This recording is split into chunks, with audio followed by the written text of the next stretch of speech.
Hello प्यारे बच्चों, कैसे हैं आप सभी लोग। मैं आयुष राजपूत आपका स्वागत करता हूं आपके अपने चैनल द स्टडी यात्रा पे। तो हम लोग अभी तक इंग्लिश में अपने 2 चैप्टर कंप्लीट कर चुके हैं और उसका क्वेश्चन आंसर भी देख चुके हैं।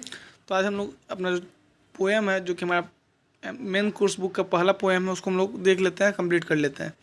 तो इस पोएम का नाम है फायर एंड आइस, मतलब आग और बर्फ़, जिसको आप लोग पानी भी समझ सकते हैं।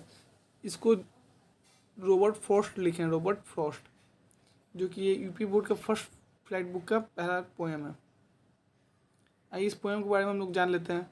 रॉबर्ट फ्रॉस्ट का जन्म 1874 में हुआ था और 1963 में मरे थे, मतलब कि ये काफ़ी पुराने पोइट हैं। लेकिन ये आपको डेट ऑफ बर्थ नहीं पूछेगा, पोइट का बर्थ मैं बता दे रहा हूँ। ये अमेरिकन पोइट है, famous, road poem in simple language with deep meaning. ये मतलब सरल भाषा में पोएम को लिखते हैं, उसका गहरा मीनिंग होता है। और ये पुलिट्जर प्राइज 4 बार इनको मिला है, मतलब जो इंग्लिश में सर्वश्रेष्ठ पुरस्कार होता है, ये इनको मिला है। कितने टाइम? 4 टाइम। और ये पोएम का जो थीम रहता है वो नेचर रहता है, आदमी का इमोशन रहता है और लाइफ का स्ट्रगल रहता है। Famous works, stopping by woods on a snow evening, इस इनके फेमस पोएम है, जिसमें फायर एंड आइस भी आता है। अब इस पोएम का थीम क्या, थीम हम लोग देख लेते हैं। Poem talks about end of the world, मतलब पोएम सोचता है, मतलब पोएम में बताता है कि जो इस अर्थ है, वर्ल्ड है, दुनिया है, इसका एंड कैसे होगा। जिसके 2 पॉसिबल, इससे एमसीक्यू में पूछेगा, जिसके 2 पॉसिबल खोज कारण है। पहला फायर, आग से भी इस दुनिया का, इस संसार का अंत हो सकता है। अब फायर को आग किससे रिलेट किया है? फायर को डिजायर से, पैसन से, ग्रीड से और लस्ट से डिनोट किया, मतलब उससे अटैच किए हैं। मतलब फायर क्या है? चाहत, इंसान के अंदर की चाह है। पैसन उसका शौक है। ग्रीड उसका लालच हो सकता है। लस्ट उसका लोभन हो सकता है। आइस, अब आइस को किससे रिलेट किए? हेटेड, जिलियसी एंड कोल्डनेस, मतलब जलन भाव, किसी से नफरत करना और किसी के से अलग होना, इसको आइस से डिनोट किए हैं। Message, human emotion are powerful enough to destroy the world, सबसे पावरफुल होता है ह्यूमन का इमोशन किसी भी चीज़ को डिस्ट्रॉय, तबाह करने के लिए, जो कि वर्ल्ड को भी डिस्ट्रॉय कर सकता है, तबाह कर सकता है। अब जैसे देखिए, इस पोएम में 2 बात होती हैं कि जो अर्थ है हमारा, उसका जब प्रलय होगा, वो ख़त्म होगा तो कैसे होगा। तो 2 तरीके से उसका प्रलय होगा, या तो आग से होगा या पानी से होगा। अब यहाँ आग, पानी in the sense of ice. तो आग से होगा तो कैसे होगा, तो ये रिलेट कर दिए हैं कि आग से मैं वो किसको रिलेट किए हैं, और आइस से इसको रिलेट किए हैं।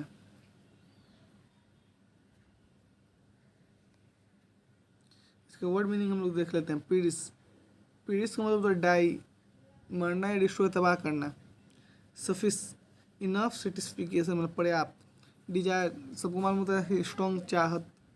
फेवर, किसी को सपोर्ट करना, समर्थन देना। अब हम लोग इसके एक्सप्लेनेशन देख लेते हैं stanza wise. Some say the world will end in fire, some say in ice. कुछ लोग कहते हैं जो संसार इसका अंत होगा आग से, वही कुछ लोग कहते हैं इसका अंत होगा बर्फ़ से, पानी से। फायर को किससे हम लोग रिलेट किए हैं आपको बता देते हैं, देख लीजिए। और पोइट, अब और आइस को हम किससे रिलेट किए हैं वो भी आप लोग देख लीजिए।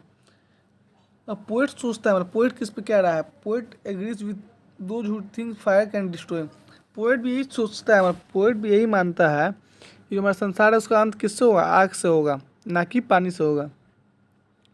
But if it had to perish twice, ice is also great and would suffice.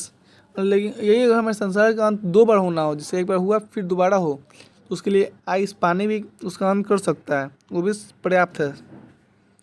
Ice के यहाँ मतलब हो गया जिलसी, बिटरनेस, हेटेड, ये सब। पोएट से हेटेड is equally powerful to destroy humanity, किसी से नफरत इतना पावरफुल है कि वो मानवता को भी नष्ट कर देता है, ख़त्म कर देता है।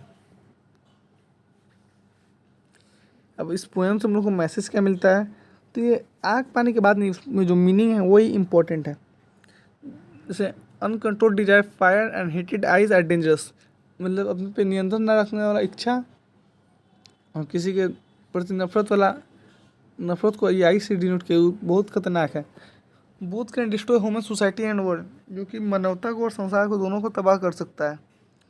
We must control our emotion, practice love, peace and harmony. हम लोग को अपने डिजायर पे कंट्रोल करना चाहिए, सबसे मिलजुल के रहना चाहिए और शांति से रहना चाहिए।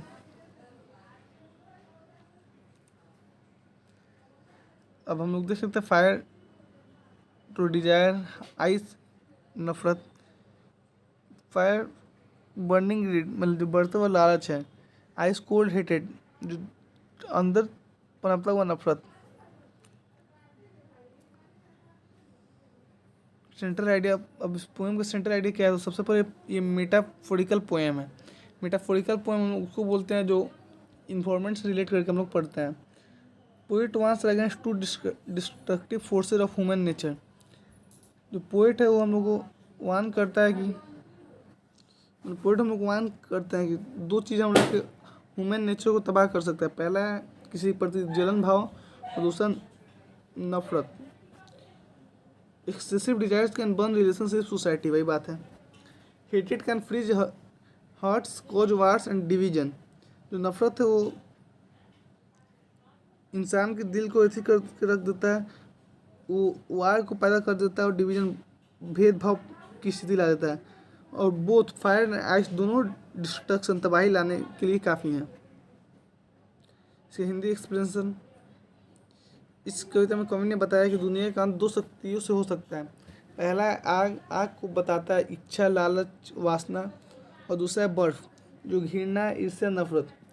कवि का मानना है कि दोनों ही दुनिया को समाप्त करने के लिए पर्याप्त हैं। लेकिन इसमें कवि ये कहते हैं कि अगर मुझे सबसे ज़्यादा पावरफुल लगता है तो वो है फायर। थैंक यू फॉर, यहाँ हमारा ये जो पोएम है कंप्लीट हो गया। इसका मुख्य सेंट्रल आइडिया भी देख लिए, और वीडियो अच्छी लगी हो तो आप लाइक करेंगे, चैनल पर नया हो तो चैनल को सब्सक्राइब जरूर करें।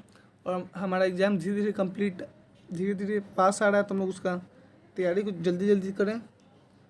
और आप लोग को इसका नोट्स मिल जाएगा हमारे टेलीग्राम चैनल पे। तब तक के लिए बाय बाय, टेक केयर।